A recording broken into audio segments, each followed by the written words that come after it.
এটা হচ্ছে ভাতের ধান, মুড়ির ধান হয়ে গেছে আগে। তৈরির কারখানা দেখুন, চিমনিটা কত বড়।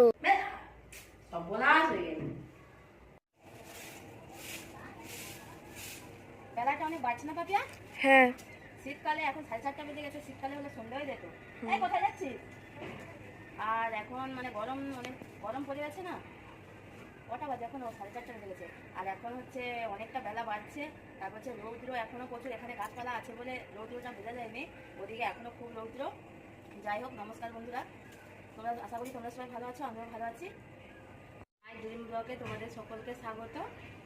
আর এখন বিকাল 4:30, এখন থেকেই আমি ব্লগটা স্টার্ট করছি। আর সকাল থেকে মানে ভিডিও বানানোর সময় পাইনি, তাই এখন থেকে। মা তুমি কচুরি বানাবে বলেছিলে? আর কি অবস্থা, এই দেখো কোথায় বসছিলিস এরকম নোংরা, কিরকম মাটিতে বসছিলিস? কচুরি বানাবো নি স্যার? তারা তো এই ঝাটপাট দেওয়া হয়ে গেলে আরও অনেক রকম কাজ বাকি আছে, সেগুলো করব। আর উপরে ধান মেলানো আছে, মা চলে গেছে, তুলতে যাবো। আগে ঝাঁটটা দিয়ে দিই, তারপরে আবার আসছি।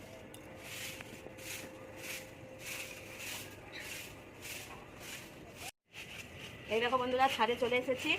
আর মা ধান অনেকটাই মানে দিয়ে রেখেছে, আমি শুধু বস্তায় পুরবো। সব ধান মানে সব ধান আগে শুকানো হয়ে গেছে রোদে, 2 বস্তা বাকি ছিল। আজকে শুকিয়ে একবারে ধান কুটে নিয়ে আসবে। আর এই যে ধান শুকনো হয়ে গেছে।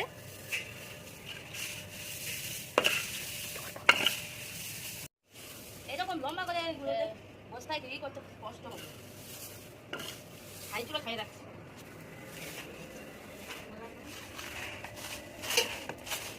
বালি কাঁকো, এই ধানগুলো 1 মাস আগে সেদ্ধ হয়ে গেছিলো। এই 2 বস্তা মানে অর্ধেক শুকিয়ে রেখেছিলাম, আর অর্ধেক বাকি ছিল মানে শুকোতে আর কি। 2 বস্তা এই আজকে শুকিয়ে নিলাম, এবার একেবারে কুটে নিয়ে আসবো। এটা হচ্ছে ভাতের ধান, মুড়ির ধান হয়ে গেছে আগে। শীতের সময় ধান সেদ্ধ করলে ধানের চালটাও ভালো হয়, আর শীতে কষ্টও হয় না আর কি। আর গরমকালে ধান সেদ্ধ করলে এত রোদ লাগে, কি বলবো, ওই ধান নাড়তে আসলে খুব কষ্ট হয় রোদে, ওই জন্য আগে দিয়ে সেদ্ধ করে নিচ্ছি। এই দেখুন বন্ধুরা, আমাদের বাড়ির একেবারে পাশেই বিদ্যুৎ তৈরির কারখানা দেখুন, চিমনিটা কত বড়। আর আমাদের এপাশে পরিবেশটা খুব মনোরম, কারণ এইদিকে গ্রামীণ পরিবেশ। এই দেখুন কত বাতাস হচ্ছে, গাছপালা ঝোপঝাড় কত। ধান টান তুলে দিয়ে বস্তায় ভরিয়ে একেবারে বেঁধে রেখে দিয়ে চলে এসেছি। আর এখন পুরো সন্ধ্যে হয়ে গেছে, একটু বাকি আছে। আর আমাদের এই বাল্বটা মানে রান্নাঘরের বাল্বটা একেবারে লাল, সেই লাল বাল্ব, ওই জন্য এরকম লাল দেখাচ্ছে। যাই হোক, ছেলে হরলিক্স খাবে দুধ দিয়ে, তাই দুধ গরম করতে চলে এসেছি।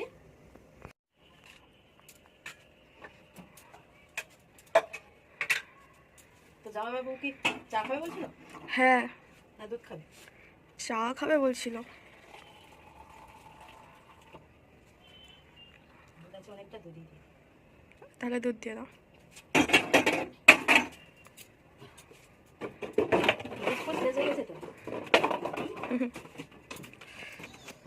আবার টিফিন করে দিতে হবে।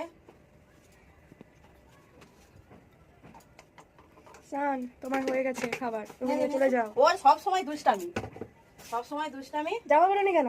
গরম লাগছে। গরম লাগছে। এতগুলো মাছ পড়ে, সন্ধ্যা হয়ে গেছে। কি করবি? স্লাইম বানাবো। কি স্লাইম? বিস্কুট বিস্কুট শেষ হয়ে গেছে, গরম চাপা নিয়ে দুধটা দিয়েছি, আবার আসছি ফিরে।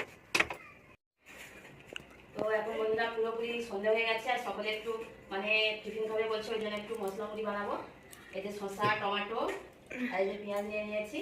সকলে খাবি তো? হ্যাঁ। শসাগুলো বাবা খেয়ে দিচ্ছে,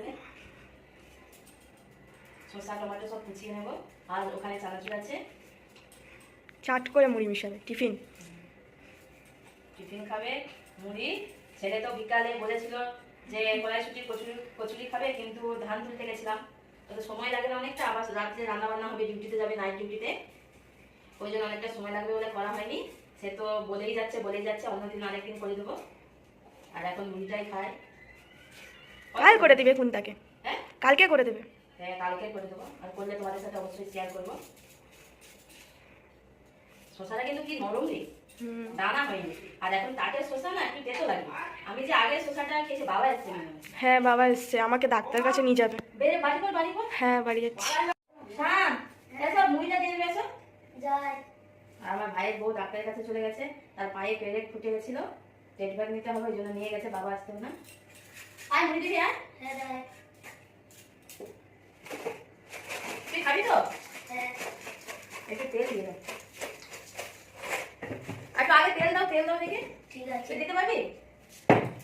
আগে মুড়ি দে, মুড়ি দে। উপর থেকে পেঁয়াজ আছে না? মামি তো অল্প অল্প করে তুই খাবে? আর একটু দাও। হ্যাঁ, হাফ গ্লাস। ঠিক আছে। একটু তেল দিয়ে দাও। কাঁচা লঙ্কা নেই? তেল কোথায়? এই যে। দিতে পারবি? না। একটু দিয়ে দিই। পারবি দিতে? হ্যাঁ। পড়ে যাবে। আমার হাতে অল্প করে দাও। মগ ধরে নিয়ে আসে কেউ? দাঁড়া দাঁড়া, যখন রান্না করবো দাও দাও দাও। বেশ, সর্বনাশ হয়ে গেল। ওদের বললাম দিতে পারবি না, কি করবো? না না, পেঁয়াজের ছবি রেখে দিয়ে একটা বাটি নে। কি করলি? বললাম দিতে পারবি না, কি করলি? এটা কি হবে? অত তেল অত ভর্তি মগে দিতে পারিস? চেষ্টা করি। বেশি তেল পড়ে গেছে কি হবে? ওটা চেষ্টার কাজ। চেষ্টা করে কি করে দিল? ওই দেখ কিরকম, যাস নি এখনো? এই যাবো। আমরা তো চলে গেছি। এই দেখ কত হাতে তেল, মুড়িতে কত তেল দিয়ে দিয়েছে।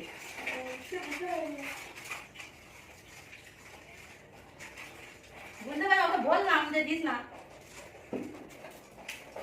তেলটা ঠিক আছে মুড়িতে?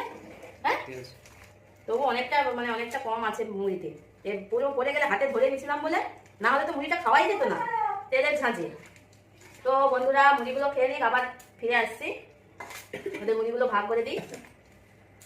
তো এই দেখো বন্ধুরা, রাতের এবার রান্না হবে। এই যে এখানে ফ্রিজে ভেটকি মাছ ছিল, ভিজিয়ে রেখেছি। এই যে ভেটকি মাছ। আর এখানে একটা দেখি, ও এই যে ইলিশ মাছ নিয়ে আসছে একজন তোমাদের দাদা ভাই ভেটকি মাছ খায়, মানে ভেটকি মাছ খায় না, আর ফ্রিজে ছিল বলে খাবে না আর কি, খায়। আর এই যে ইলিশ মাছ খাবে, ইলিশ মাছ নিয়ে এসছে। ইলিশ মাছটা দেখো কত সুন্দর। এটা আমাদের হুগলি নদীরই কিন্তু ইলিশ মাছ, খুব খেতে ভালো লাগে। এবার কেটে নেবো, এটা ধুয়ে কাটবো।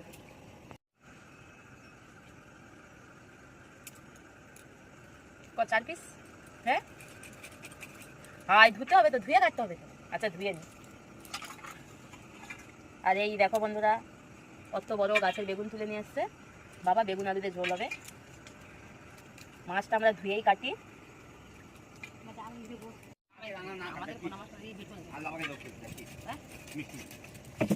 বিয়ে বাড়িতে না খাই লেগে গেছে, ছেড়ে গেছে। পা লা লেগেছে। বৌদি ভাইয়ের পায়ে পেরে ফুটে গেছে।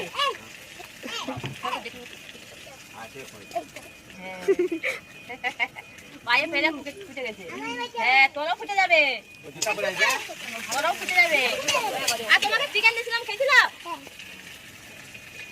ওরে বাবা, পড়ে যাবি। ওইদিকে এদিকে নয়, আমি পড়ে যাবে তো তুমি। পড়ে যাবি। ওরা খায়নি বলবো, পোড়া হয়ে গেছে। তোমার পোড়া হয়ে গেছে? হ্যাঁ, পোড়া হয়ে গেছে তো? ম্যাডাম এসেছিল?